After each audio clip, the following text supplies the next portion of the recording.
¿Se fueron todas?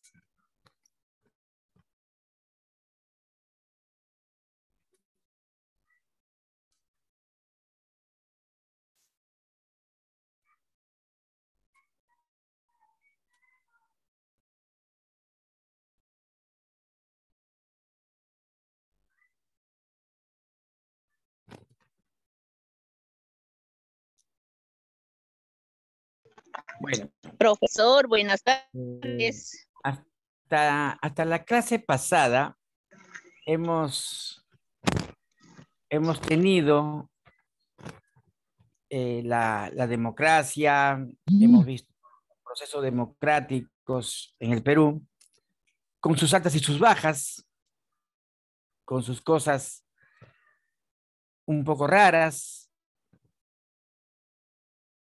con sus caudillos que se peleaban por continuar con la presidencia, con golpes de Estado, en fin, con una serie de cosas que comenzó la República en esta época de independencia.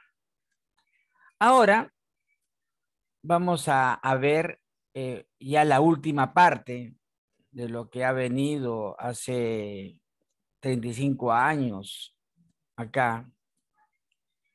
Y nos encontramos con todo un panorama que ya prácticamente es conocido por la mayoría de ustedes y quizás algunas no lo conozcan. Pero vamos a ver el proceso que ha seguido la independencia y eh, el proceso de democratización, ¿no? Lo que tenemos acá es tiempos de crisis, ¿ya? Tiempos que se han venido uno tras otros aquí en el Perú, ¿no? Y que han eh, ¿cómo se llama esto? Traído sus propias eh, experiencias, ¿no? Vamos a ver eh, los procesos de democratización. A ver, eh, las presiones por la democratización del país se hacían cada vez más graves, más sucesivas. Luego de violentas movilizaciones en Arequipa y Huancayo, Odría se vio obligado a negociar una salida política, convocando a elecciones generales para 1956. ¿Ya? Es aquí donde para las elecciones del 56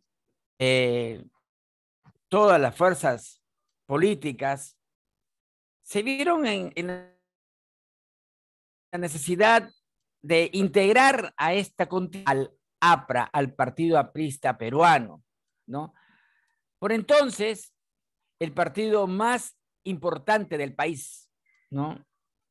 El candidato oficialista, ¿no? De la alianza oligárquico-imperialista era Hernando de la Valle, ¿no?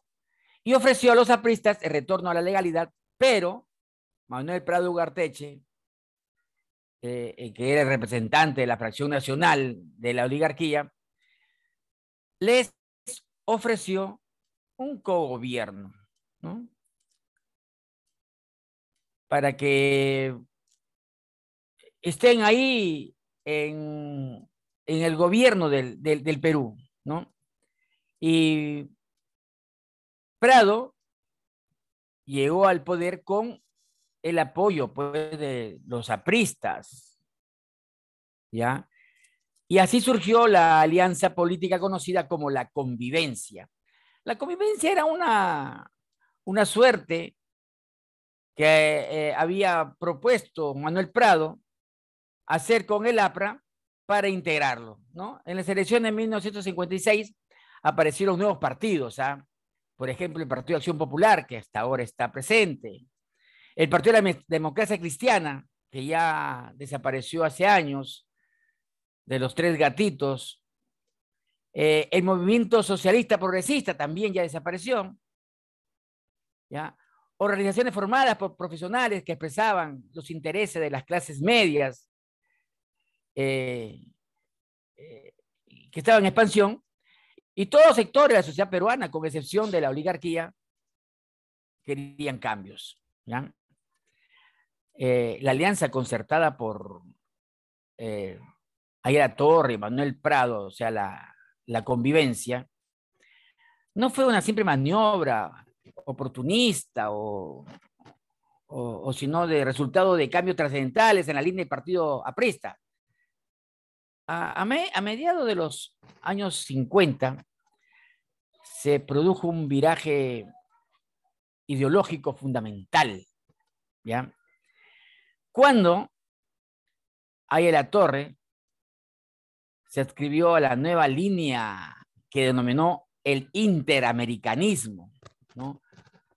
Interamericanismo democrático, sin imperio, ¿no? Y en 1963, ya el APRA se alió no solo con el movimiento democrático peruano de Manuel Prado Ugarteche, sino también con la Unión Nacional Odrista, ¿ya?, del ex dictador Manuel Odría, quienes una década antes masacraron a apristas y que representaban la fracción que terrateniente de la oligarquía. Surgió la nueva convivencia que se llamó la superconvivencia, ¿no? Un régimen que cerró pues el largo de la década del 60 en el camino a la transformación de los peruanos que el país reclamaba, ¿no? Vamos a ver ahora el país bloqueado, una revolución antioligárquica inconclusa. El primer rasgo atípico fue el golpe militar que comenzó el general Juan Velasco Alvarado, ¿ya? Algunos recordarán este episodio. Yo todavía estaba en segundo o tercer año de primaria, creo. Fue el 3 de octubre de 1968. Pero este golpe atípico, ¿ya?, fue su naturaleza institucional, ¿ya? Miren que tradicionalmente los golpes habían estado siendo de resultado de iniciativas de caudillos que tomaban el poder para poder desarrollar una política personal. No, acá el general Velasco Alvarado había hecho un plan de gobierno en el que se involucraba todas las fuerzas armadas. En ese tiempo, el general Velasco era el presidente del Comando Conjunto de las Fuerzas Armadas, ¿ya? Por eso es que el golpe de Estado que hizo en nombre de las Fuerzas Armadas y que durante 7 años Velasco Alvarado mostró una gran habilidad para mantener la unidad militar, ¿no?, que era una unidad sólida, férrea, ¿no?, que mostró a lo largo de todo el periodo que tuvo, que duró 7 años nada más, ¿ya? Lo había hecho en torno a los valores de la revolución de las Fuerzas Armadas, a pesar de los conflictos que al interior tenían pues los institutos castrenses, ¿ya? Llámese el ejército, la marina, la aviación, ¿ya? En esencia, los militares se proponían a realizar un conjunto de cambios estructurales que permitieran superar el atraso del país y la independencia frente a los intereses imperialistas, ¿no? Las maneras de organizar y garantizar la seguridad nacional era promoviendo la integración. Esto tenía que ser como requisito una política que permitieran a emprender el proceso de desarrollo autosostenido. Miren eso. Esto suponía enfrentarse a los intereses oligárquicos y al capital internacional. O sea, que el golpe de Estado se estaba yendo por el lado de la izquierda, ¿ya? Por eso que en el proceso que demandaría pues las décadas, los militares proponían quedarse en el poder el tiempo necesario, ¿no? No solo para realizar todas sus reformas, ¿no? Sino para asegurarse de que ellas serían irreversibles. La doctrina de la Revolución Peruana se desarrolló pues a lo largo de varios años en la gesta que jugó un importante papel, fue el Centro de Altos Estudios Militares, el CAEM, ¿ya? Que tuvo un papel destacado en la concentración de las reformas, y se trató de la revolución autoritaria, hecha desde arriba, que clausuró el Parlamento, ¿no? Y también declaró en receso los partidos políticos, o sea, los partidos políticos los que dejó anulados, ¿ya? Y luego, el juego democrático, que intervino el Poder Judicial, y en 1970, el general Velasco expropió los diarios Expreso y Extra por atacar a la revolución, ¿no? Y en 1974, la casi totalidad de los medios de prensa, radio y televisión fueron expropiados, colocándolos bajo el control del periodo periodístico del régimen, ¿no? A los militares no les interesaba especialmente la manera de las formas democráticas, ¿ya? La medida más trascendental que dicta el gobierno militar fue la reforma agraria, ¿ya? Una reforma que estaba largamente en esperanza del pueblo peruano, largamente reclamada por los peruanos, que querían una reforma estructural para que el agro, el campesinado, tenga que ser peruano otra vez, ¿no? Y esta reforma se va a dar el 24 de junio de 1969. El general Velasco, ese día, le cambió el Día del Indio por el Día del Campesino, ¿ya? Y él todavía les había dicho unas palabras, ¿no? Sobre todo de César Vallejo: campesino, tu patrón no comerá más de tu pobreza, ¿ya? Esta fue una de las reformas más radicales del continente, ¿eh? Sus objetivos eran terminar con la explotación de los trabajadores por los latifundistas. Ustedes saben que los latifundistas, que tenían grandes extensiones de terrenos, ¿no? En Arequipa tenían Chucarapi, una hacienda grande en el Valle Tambo. En Arequipa, en Trujillo tenían Casagrande y Cartavio. En Tumán, en Chiclayo, Tumán, Cayaltí, eran grandes haciendas azucareras que eran pues un gran emporio de la industria del azúcar, sin contar que tenían el algodón y otras producciones más que hacían pues del país una chacra que era propiedad de ellos, ¿ya? Y que los latifundistas habían sido expropiados de sus terrenos, de sus agros, ¿no? Para modernizar la arcaica estructura social rural peruana. Ahora, la reforma tuvo un éxito en terminar con los terratenientes, tanto en la sierra como en la costa, pero hay un pero pues tremendo en esta reforma agraria, porque los hombres no estaban preparados para una reforma agraria. Ni siquiera habían las estructuras para elaborar la reforma agraria.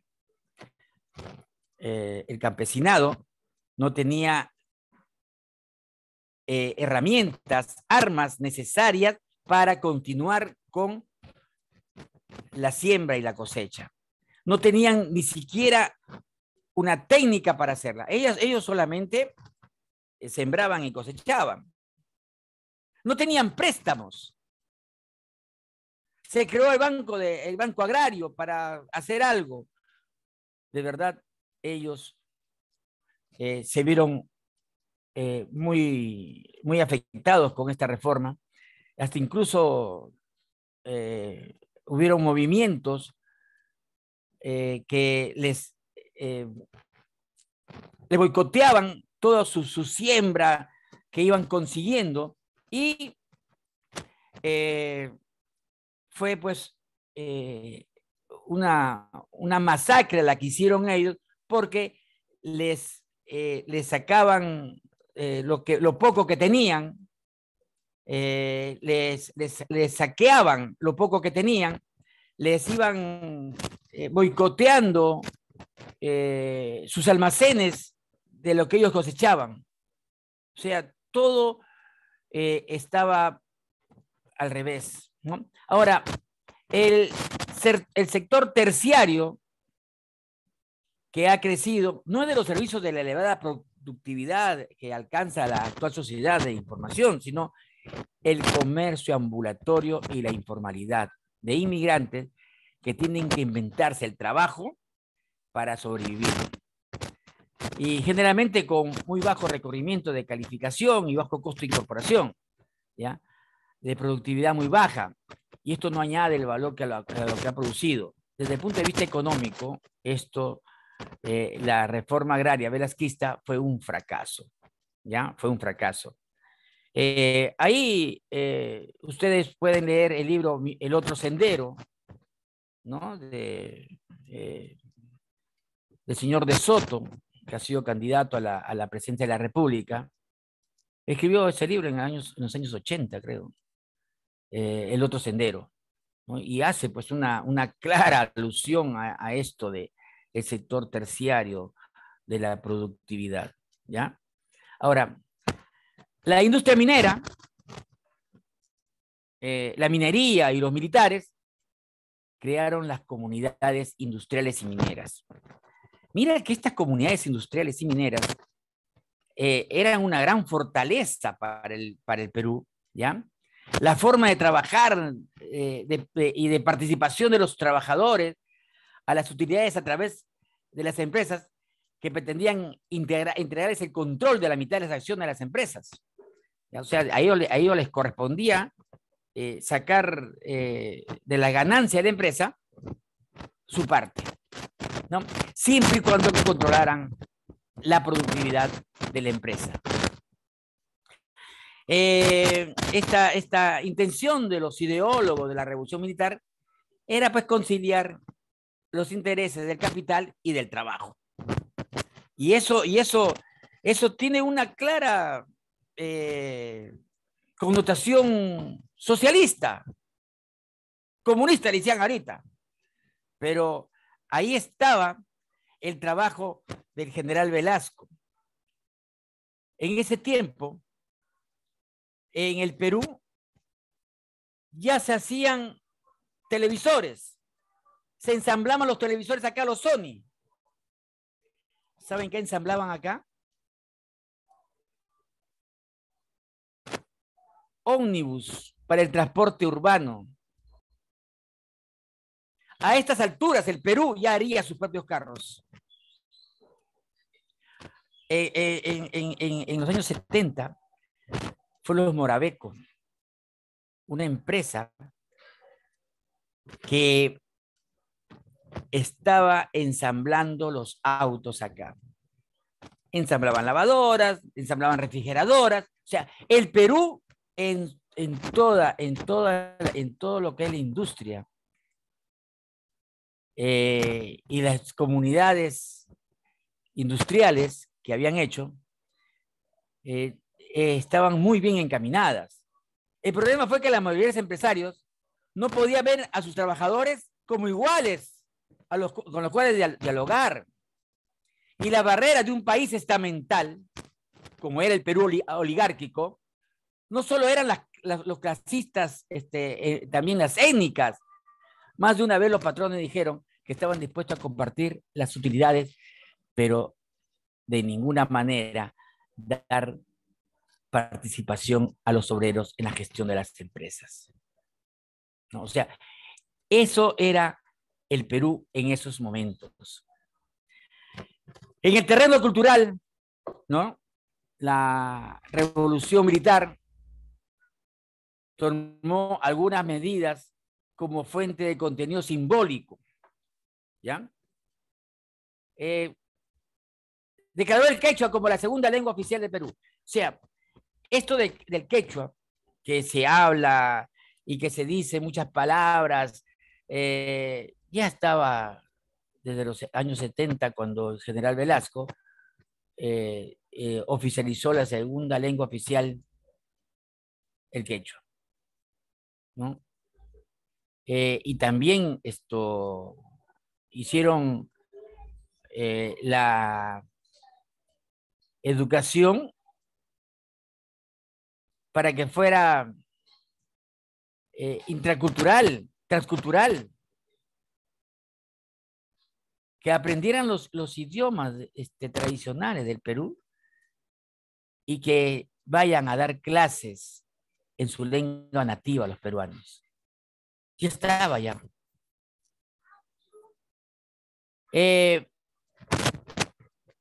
Eligió al líder intercontinental anticolonial indígena Túpac Amaru II como símbolo de la reforma agraria. Y realizó los festivales Incarri, que permitieron a los vastos sectores urbanos entrar en contacto. En algunos casos por primera vez. Ahí y dieron premios a grandes artesanos peruanos que hasta ahora, gracias a Dios, han seguido cultivando su arte, ya reconocidos en todo el mundo. Los telares, la imaginería de los San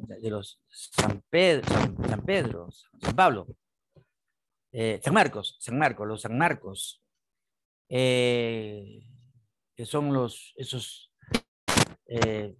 cuadros que son en tres trípticos que abren ahí, ¿no?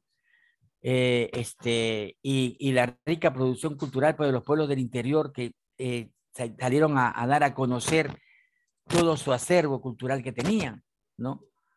Se dispuso que los medios de comunicación emitieran obligatoriamente cantidad de música folclórica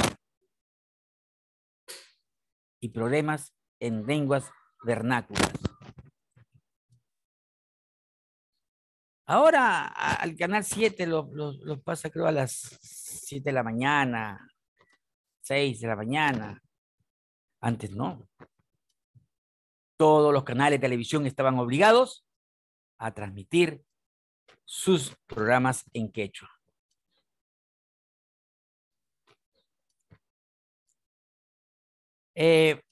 Un elemento central del proceso militar, ¿no? Y esto es clarísimo, ¿ya? Fue el antiimperialismo. ¿ya? Porque apenas a 6 días del golpe de Estado, eh, que fue el 3 de octubre de 1968, ¿ya? El 9, el general Velasco anunció a todo el país la expropiación de la Brea y Pariñas, ¿ya? Yacimientos que eran explotados por la International Petroleum Company. Yo les dije que esta Brea y Pariñas, el señor Leguía se la había dado a la International Petroleum Company, ¿no? A la IPC, para que ellos la expropiaran y le dieran a Perú 50 centavos por barril de petróleo. Cuando hicieron la revisión de esos contratos, vieron que era pues nada, y les quisieron cobrar más y ellos no quejaron. Hasta incluso hicieron un escándalo perdiendo la página 13, porque ahí estaban convenidos los nuevos precios. La desaparecieron.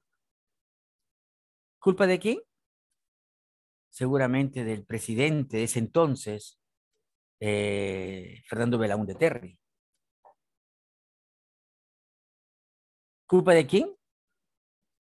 De los ministros de Economía, Manuel Ulloa Elías. Pero eso quedó zanjado con el golpe de Estado del general Velasco, y el 9 de octubre agarran y lo nacionalizan. ¿Ya? ¿Y saben qué? Ese día, y por los años que siguieron después de la revolución, embanderaban todo el Perú como 28 de julio, el Día de la Dignidad Nacional. ¿Ya? Ahora, el enfrentamiento del Perú con el gobierno norteamericano fue tremendo, ¿ah?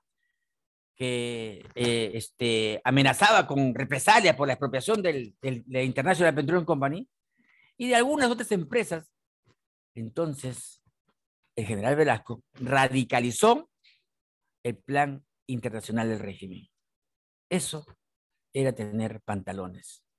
Pero sabemos de que al Perú no se le puede hacer cosas para que vayan saliendo adelante. A ver, ¿qué me pueden decir hasta ahorita? Yo creo que he hablado mucho. ¿Alguno de ustedes quiere decir algo? Levante la mano.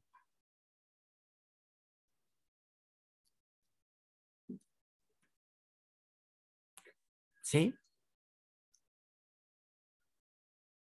Aló. A ver, Sheila Córdoba.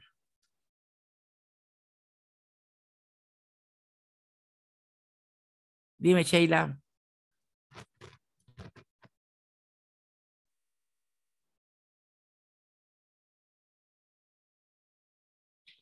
¿No está volumen? A ver, dale pase a Sheila.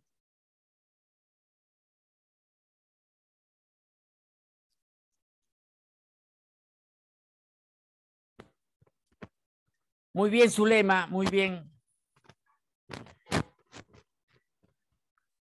¿Nada todavía?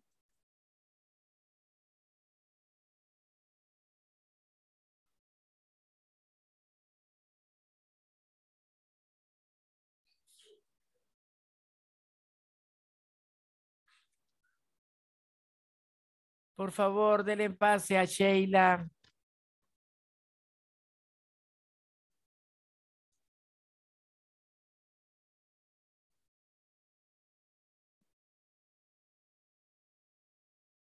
Nada.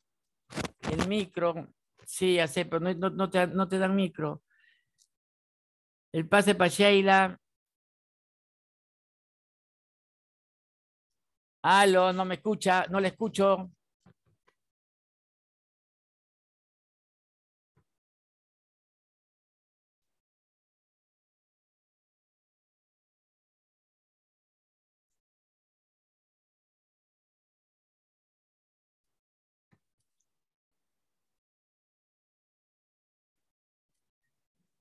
Nada. Ah, suma. Ya.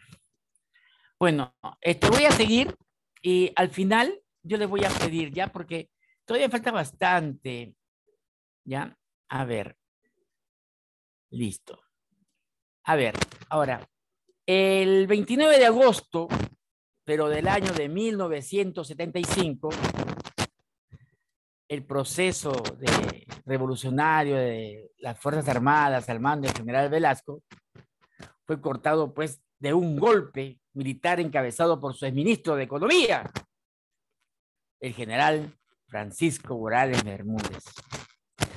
Eh, voy a decirles que en esos días habían pasado más o menos sería 27 o 26 de agosto del 75, que el Perú había recibido al grupo de los 77, ¿ya?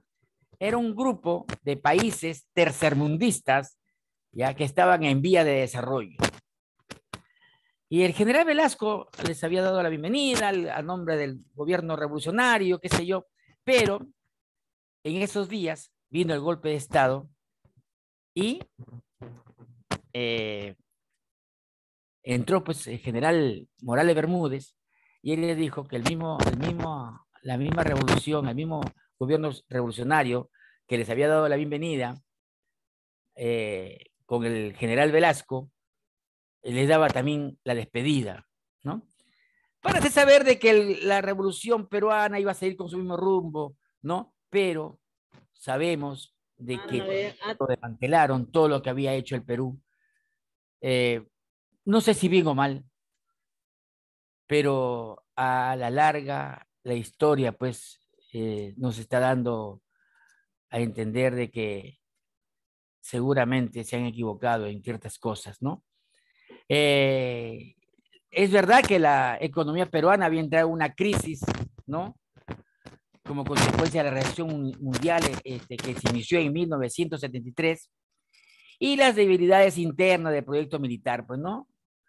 El gobierno de Velasco emprendió grandes obras como el producto, la irrigación de Majes, por ejemplo.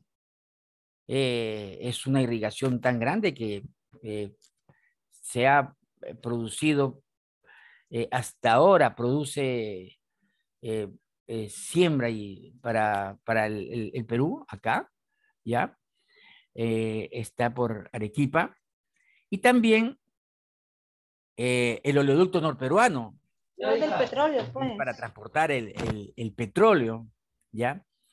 Lo que sí, el Perú pues había recurrido al endeudamiento externo, que cuando los militares destituyeron a Belaúnde, solamente era 770 millones de dólares, pero para 1975 llegaba a 5.500 millones de dólares, ¿no?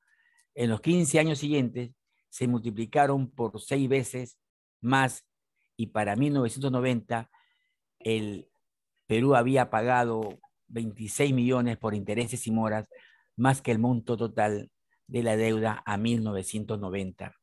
Eso fue lo que eh, sirvió para que nos cayéramos en que eh, el gobierno de Velasco estuvo mal encaminado y sobre todo el endeudamiento en que nos habían puesto. Ahí el Perú fue el gran perdedor. Por eso es que en, en la constitución que hicieron en 1973, no, 1993, no, 86, ¿no? 1973, 75, 80, ya, 79. 1979, la Constitución, ahí en el último párrafo dice de que el gobierno del Perú se hace responsable de las deudas que vaya a tener un golpe de Estado ¿no? Y que los militares lo hayan causado. Es por eso que el ejército la ve muy difícil, ¿no? Que ahora vaya a intervenir en estos asuntos, ¿ya? El gobierno de Perú es para los civiles, los militares son solamente una institución protectora del gobierno, ¿no? Ahora, la respuesta popular se dio a través de la movilización en las provincias, en muchas provincias, en Lima, en Arequipa, en Huancayo, en Junín, en La Libertad, ¿no? Chiclayo, Trujillo. Eh, este, hubieron muchos movimientos sociales, ¿no? Y que finalmente confluyen en Lima, en un gran paro nacional convocado por la Central General de Trabajadores de Perú, ¿ya? Al que se plegaron al conjunto de trabajadores del campo y la ciudad el 19 de julio de 1997. ¿Ya? La contundencia de esta movilización obligó a Morales Bermúdez a anunciar en un discurso presidencial por fiestas patrias, una semana después, que los militares abandonarían el poder y se convocó a la Asamblea Constituyente que debía preparar una nueva constitución y preparar las condiciones para la transferencia del poder. ¿Ya? Eso lo que hizo Morales Bermúdez. Ahora, en 1978 se realizaron las elecciones para la Asamblea Constituyente. Los partidos políticos volvieron a la vida, ¿no? Campañas electorales, ¿ya? Y la sorpresa que depararon los comicios fue que la izquierda, dividida en varias candidaturas, ¿no? Sacó una votación que se acercaba al tercio del electorado. ¿Ya? Era Frejolito, pues, el, el, el que era alcalde de Lima, ¿ya? Y que trataba, pues, de un voto de confianza popular hacia la militancia juvenil, que en muchos casos habían abandonado las áreas universitarias para ir a las minas, a los barrios, a las comunidades campesinas y sindicatos, para tratar de difundirse en el pueblo y organizar los sectores populares para hacer una revolución en el país. Estos estudiantes habían sacrificado por una causa. ¿Ya? Ahora, lo que sí es que recién en 1978 el partido aprista peruano se resarce de tantas veces que había sido postergado por los partidos oligárquicos, ¿no? Y que fue elegido pues presidente de la Asamblea Constituyente, el señor Víctor Raúl Ayala Torre, pues, ¿no? ¿Ya? Este presidente, Víctor Raúl, en la cama del hospital ya estaba agonizando, ¿no? Pero él firmó, pues, la Constitución de 1979. Pero ¿saben qué? Esta Constitución fue una suerte de maravilla para los peruanos. Porque por fin consagraron el voto a los analfabetos.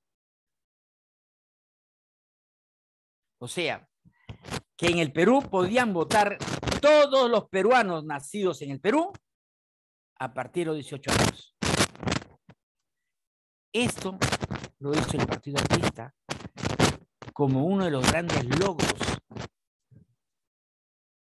para los hombres y mujeres del Perú. A casi 170 años de la fundación de la República, por fin se hizo realidad la de el sufragio universal. Todos los peruanos podían votar y debían de votar. Claro, los peruanos siempre han sido malos electores, lo hemos visto y lo seguimos viendo. Pueden haber candidaturas perfectas, buenas, pero el elector peruano siempre va a votar por el que le da de comer. Mientras les des, ellos votan por ti. Y eso es claro. Los tiempos de crisis. Mira que los tiempos de crisis comienzan en los años 80, ¿ya? Porque en 1980 salió elegido nuevamente Fernando Belaúnde Terry. Bueno, eso es lo que tiene Perú, ¿ya? Eso es lo que tiene Perú. Que le va a devolver el gobierno a uno que ha sido malo, que ha sido lo que sea, pero ya no se debe de votar. Pero como el Perú es mal elector, ¿ya? Lo eligieron pues a Fernando Belaúnde Terry después de 12 años, ¿no? Entonces, él reintenta regresar al pasado, liquidando las reformas de Velasco, ¿ya? La correlación de las fuerzas existentes impidió avanzar pues en esta elección en la medida que hubiera querido, ¿no? Lo que sí, Belaúnde inició pues su gobierno devolviendo los periódicos expropiados a los antiguos propietarios, ¿no? Él tuvo que volver a encarar algunos desafíos que lo habían perseguido en su primer gobierno, ¿no? Pero la guerrilla, cuya importancia inicialmente trató de minimizar, encargando la represión a la policía, ¿no? Una crisis económica con una inflación que para el final de su gobierno superaba los 3 dígitos y una reciente corrupción que durante décadas seguiría convertida en uno de los principales problemas del Perú, ¿no? Acuérdense de que el 18 de mayo de 1980 fueron las elecciones y ese día el Perú amaneció con una torre derrumbada y Sendero Luminoso empezaba a hacer lo que quería hacer en el Perú. Ese día, Sendero Luminoso iniciaría sus acciones terroristas y que finalmente en el año 2000 acabaría pues con 20 millones de peruanos muertos, ¿no? Una crisis que ha marcado definitivamente al Perú, ¿ya? En el mismo espacio, ¿ya? Que en 1980, ¿no? Habían participado del Partido Reformista Histórico más importante de América Latina, que llegaba al poder bajo el liderazgo de Alan García Pérez, la Izquierda Unida, ¿no? Y más legal y más poderosa que el continente, estaba en el poder, y Sendero Luminoso. La guerrilla más letal, más violenta, ¿no? Que se acercaba al objetivo de tomar el poder por la violencia. Ahora está en todo su apogeo, con eso el Movadef. Van a ver que le van a dejar pasar, aunque ojalá que sectores más moderados se lo puedan impedir. Hemos visto cómo ahora con Castillo se han metido, ¿no? Y que tiene que servirnos de lección, tiene que servirnos de ejemplo, ¿ya? Eh, esto, miren que luego de que Abimael Guzmán comenzara esta ola de terror y violencia, de tirar bombas en todo lugar, uno no podía salir a la calle porque le reventaba una bomba o se moría. Yo he tenido un montón de amigos que un día estaban y al otro no. ¿Por qué? Porque una bomba les ha estado junto a ellos. En Tarata, ¿cómo volaron ese edificio? O sea, todas las cosas que habían construido, que le había costado construir al Perú, se estaba yendo al agua con Abimael Guzmán y sus huestes enemigas del Perú, Sendero Luminoso. Eh, esto, yo no sé si este grupo que había causado tanta muerte y que ahora el señor Abimaela descansa en paz, o no sé si no descansará en paz, pero que Dios se apiade de él, ¿no? Porque no somos nadie para juzgar. Han querido tomar el poder, sabe Dios con qué intenciones, ¿no? Total, yo no creo de que algunos hombres quieran tomar el poder y con malas intenciones, ¿no? Si lo que quieren es gobernar el Perú. La miseria extendida que llevó a más de la mitad de la población por debajo de la línea de la pobreza y a la tercera parte en la pobreza extrema, al ir acompañada de un enriquecimiento mucho más acelerado de la fracción privilegiada de la población, agravó el abismo social, agravando las condiciones que alimentaban la violencia política. Era terrible encontrarse con niños, jóvenes, desnutridos que no tenían que comer, buscando comida en los basurales, ¿no? Por otra parte, la pérdida de vidas humanos que pudo llegar donde llegó en buena medida debido a la falta de solidaridad de la sociedad peruana con los indígenas, quienes ocupaban los escalones más bajos de la pirámide social peruana y que fueron las grandes víctimas, ¿no? Según el informe de la Comisión Nacional de la Verdad, ¿ya?, el 75% de las víctimas eran indígenas y tenían como lengua materna el quechua o alguna lengua originaria. Te das cuenta que ese 75% es una cantidad tremenda, una barbaridad. De los 20 millones de fallecidos han sido 15 millones de peruanos indígenas,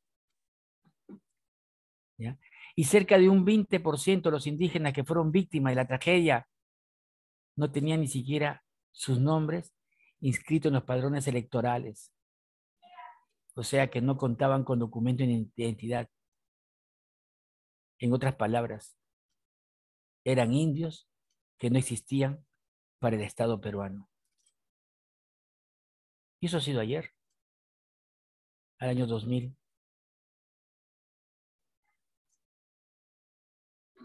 Vamos a ver ya el penúltimo tema, que es la crisis de la crisis, ¿no? Los años 80 articuló varias crisis que estallaron encadenadas, potenciando la explosividad particular de cada una de ellas, ¿no? En primer lugar, fue la crisis de la representatividad expresada en nombre de la variabilidad de las adhesiones diferentes a los diferentes partidos políticos y puntos movimiento político, ¿no? Acción Popular, el partido centro-derechista, liderado por el arquitecto Fernando Belaúnde, elegido con el 45% de los votos en 1980, cayó en apenas 4% de aceptación en el 85. ¿Cómo ha bajado?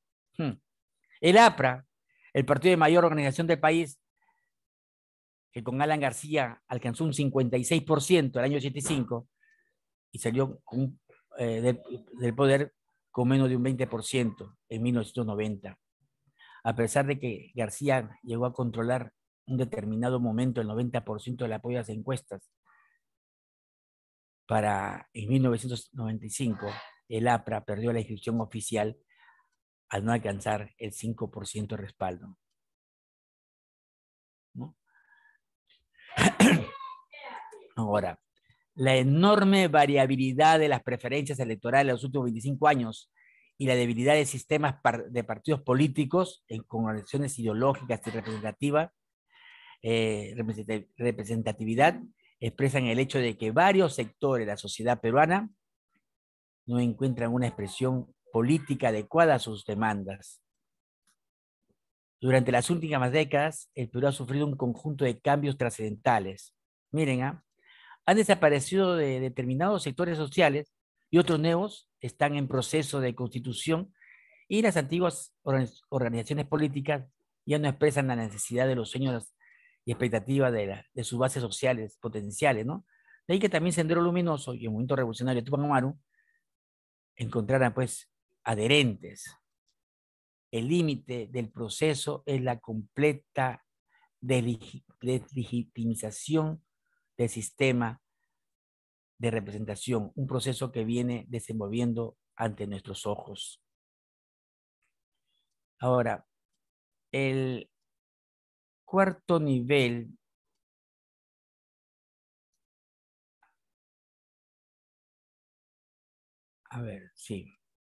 de la crisis del Perú es el Estado, el carácter excluyente de la caracterización del Estado peruano, que le ha llevado a un proceso de distanciamiento de la sociedad a la que dice servir.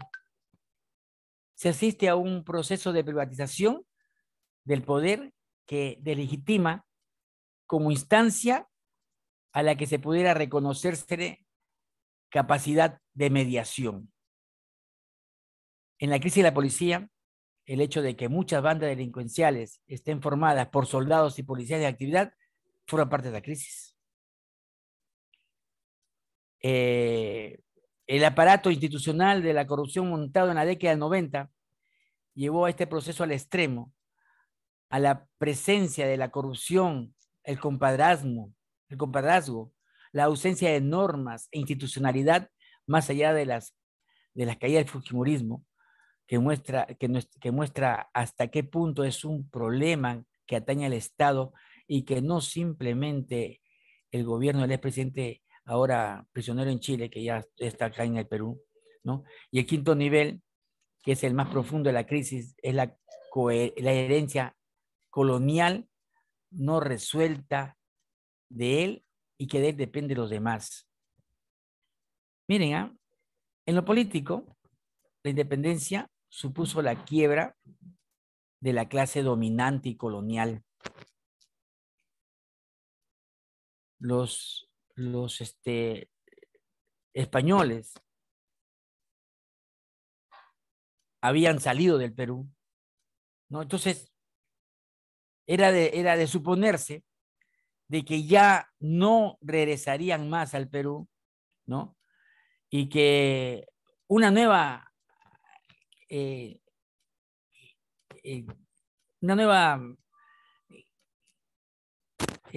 calidad de gente iba a tomar las riendas del país, ¿ya?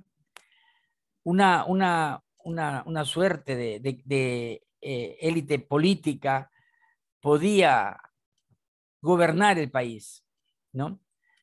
Pero no fue así. No fue así. En el Perú nadie tenía experiencia de gobierno.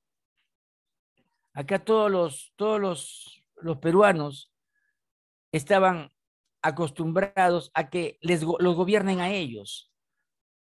Y eso que estoy hablando de los criollos, estoy hablando de los mestizos, si se quiere, que eran pocos. La gran mayoría de los peruanos se mantenían en una completa ignorancia. ¿Ya? De ahí que se recurriera al militarismo, que venía a cubrir el vacío de poder. Y los militares, que con el poder que tenían de las tropas que los secundaban, era fácil para ellos gobernar el país, ¿no? Y que el país, pues, tenía una gran debilidad y precariedad del poder central. No había una persona que ponga el alto a esto. Todos querían agua para su molino. Por eso es que todo esto favoreció pues a la privatización del poder. Privatización del poder.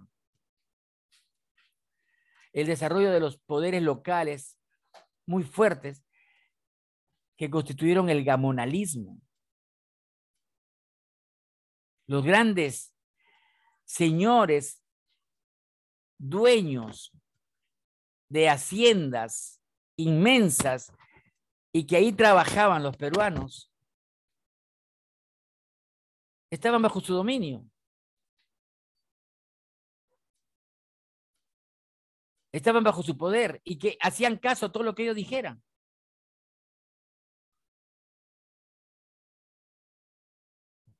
Esta población fue la mayoría de los peruanos. Y que ellos estaban apartados de la ciudadanía por más de un siglo. El hecho nomás de que la capital del Perú, Lima, esté en la costa, es un indicador de estas cosas. Esto no ocurrió, por ejemplo, en Bolivia y Ecuador. Las ciudades capitales no están en la costa, sino en la sierra. Y por eso es que esto han tenido pues más suerte, ¿no? De poder construir una república más sólida. Bolivia está mucho mejor que el Perú. Y hay que ver, pues, por qué. No solamente qué es lo que han hecho, sino por qué, ¿no? Finalmente, la traba fundamental que cerró el camino a la construcción de un orden democrático fue la persistencia de las relaciones coloniales de dominación luego de la independencia. Ahí los gamonales, los terratenientes, siguieron con la misma política que habían puesto los españoles, ¿no? De hacerse de un territorio y el territorio que incluía a los animales, a los hombres y a las tierras bajo su poder, que los tenían bajo su protección, porque eso decían, bajo sus dominios, y que de ahí mandaban a los hombres para que vayan a trabajar en las mitas o en las minas. O sea, todo eso fue persistiendo en las relaciones coloniales de dominación. Ahora, también hay que tener en cuenta que la población indígena no era vista como parte de la nación a construir, sino como un grupo social que eventualmente podía incorporarse a la ciudadanía previa redención. O sea, A los indios había que producir con ellos un mestizaje, había que redimirlos de muchas maneras, hablándoles, convenciéndoles que debían y podían salir de ese sitio. Pero a lo más que podían aceptar era una suerte, una cosa de que se puede decir protoperuanos, ¿no? Que eran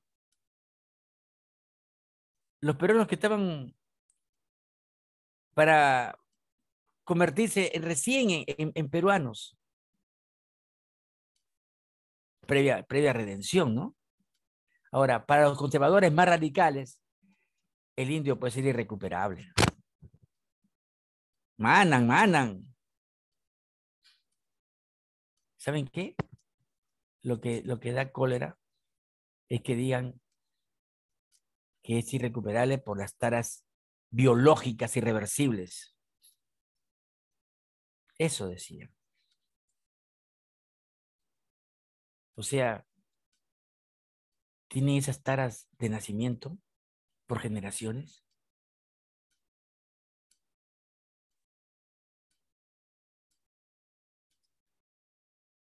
Lo que trataban ellos era de eliminarlo mediante el mestizaje biológico, como les digo, ¿no? Y la aculturación. O sea, mientras este programa se cumplía, el Estado debía de hacer, lo que el Estado debía de hacer era organizar una tutela institucionalizada. Y ahí tienen, ¿ah? El vaso de leche, como es popular. Todas estas asociaciones de las madres que van a tejer, a coser.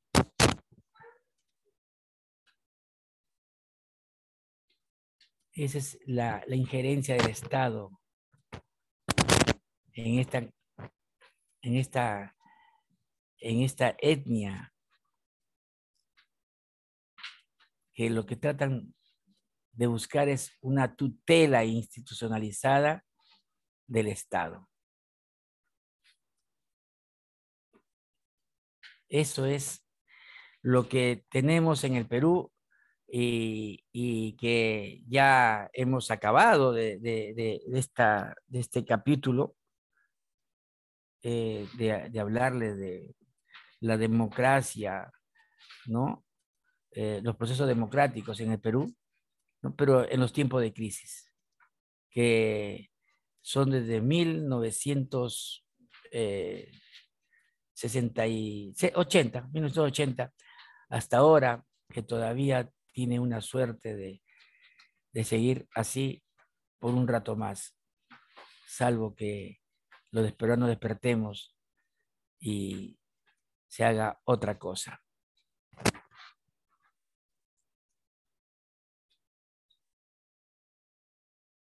A ver, ahora sí, chicas, díganme algo, ¿no?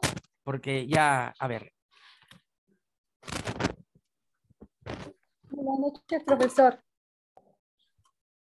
Soy Sheila. Ahí está.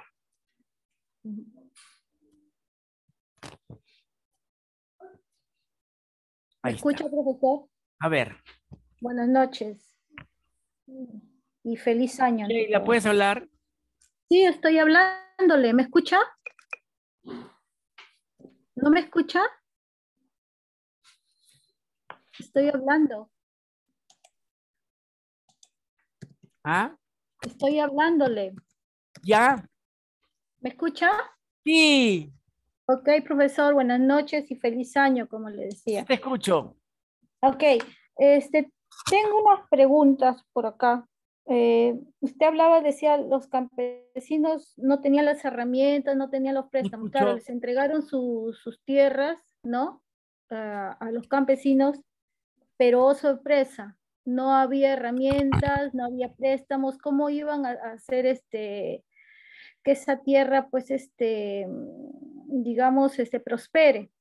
¿no? Esa es la pregunta. Y yo lo asocio esto a lo del gas, por ejemplo.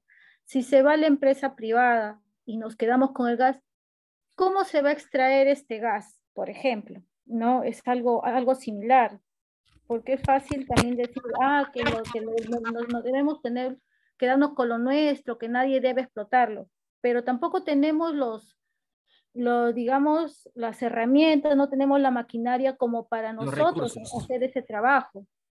Ese es uno.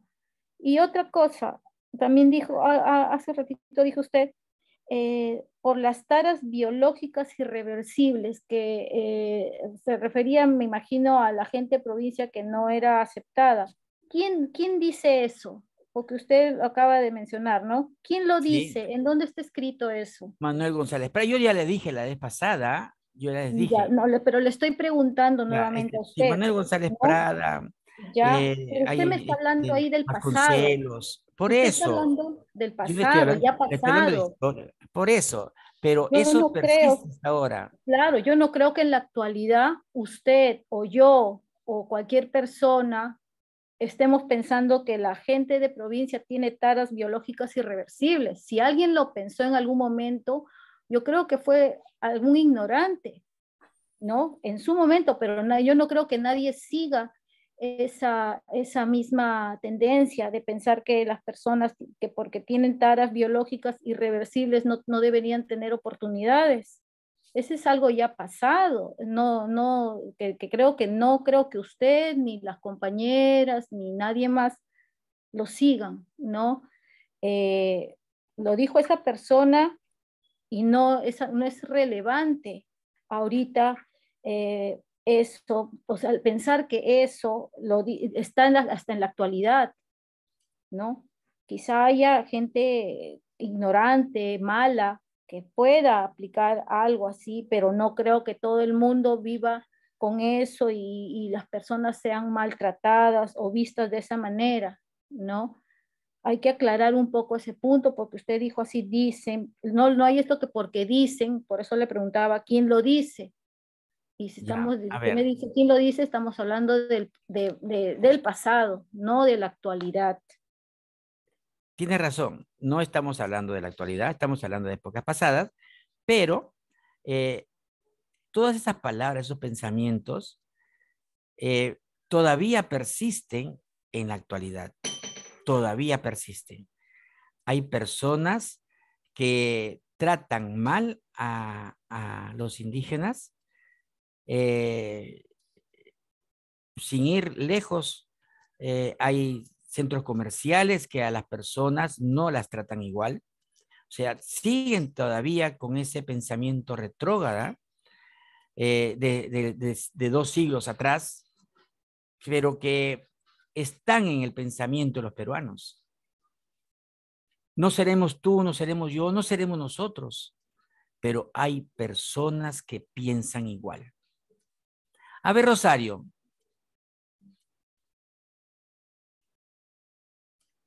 Rosario Buenas noches, Aranda. profesor. Buenas Buenas noches, noches. profesor. Feliz año, profesor. Gracias, En realidad, gracias. yo quería acotar sobre el gobierno de Juan Velasco Alvarado, ¿no? Para mí algo importante que sucedió fue él nacionalizó las empresas privadas como Marcona, Minium, Company, ¿no? Sí. Realizó también la reforma agraria a favor de las empresas durante su gobierno, ¿no? Bueno, eso no quería acotar en realidad. Sí, ya. A ver, Gladys, Gladys Profesor, Lazo, buenas noches, buenas compañeras, buenas noches. noches. Profesor, un feliz año. Gracias. Yo creo que sí, usted tiene razón en algunas cosas que está diciendo que hoy en día en la actualidad todavía existe ese racismo, ese menospreciar a las personas que son del campo o personas que son de la sierra. Sí hay todavía eso. De repente hay mucha gente que no lo sabe, pero Sí. el capital no es Lima, o sea, el Perú no es Lima. Ujú. Sí, El eso es lo Perú tiene malo. muchísimo, claro, entonces no podemos hablar de lo que nosotros vemos en Lima. También tenemos que ver un poco de historia, ver un poco de la televisión o salir un poco de Lima para ver lo que pasa en la sociedad, ¿no? Sí, sí. Lamentablemente, ojalá que algún día termine esto Sí, Y nada más, pues profesor, eso sería para acotar. gracias. Nacia,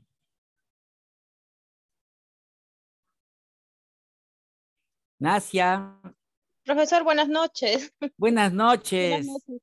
Profesor, como decía nuestra compañera Sheila, ¿no? Lo que usted mencionaba sobre el racismo, que antes se decía hasta sobre lo biológico, bueno, eso es lo que usted mencionó, pues claramente se da o se ve que ha sido en los antepasados, ¿no? Es como volver como para tener una idea de cómo era, ¿no? Obviamente el racismo sigue, ¿no? Y ciertas personas siguen con la discriminación, más que todo al rasgo indígena que se ve, ¿no? No es tan lejos, como dicen, no hay que ser ignorantes para ver eso, pero todavía aún existe, ¿no? Aún Sí, existe. Eso es lo que quería acotar, profesor. gracias. Violeta, rápido, porque ya sabe que va la hora. Violeta, Buenas noches, profesor. buenas noches, ¿cómo está? Profesor, quería hacerle una acotación. Lo que entendí fue que la reforma agraria fue hecha para el pueblo, pero sin el pueblo. O sea, quiere decir, digamos, fue como divorciado el pueblo del Estado, más o menos así. Sí, porque Eso es lo que le entendí. O sea, le dieron, toma, trabájalo, tú ve tus tú vete que te condiciones, encargues, tus sí, herramientas, sí, tus sí, maquinaria, y tú lo ves. Por eso es que fue todo un fracaso. claro, porque el peruano no podía sembrar nada porque no tenía nada para sembrar, no tenía ninguna experiencia, no sabía ni qué cosa es sembrar, no tenía abono, no tenía semillas, las maquinarias tampoco, o sea, les dieron un monstruo grande y no Y no habían y herramientas como que para no trabajar. sabía qué hacer con ello, por eso es Así que es, todo fue un fracaso en la reforma agraria. Ah, sí. ok, profesor, muchas gracias, muy interesante su clase. Rosa Ochoa,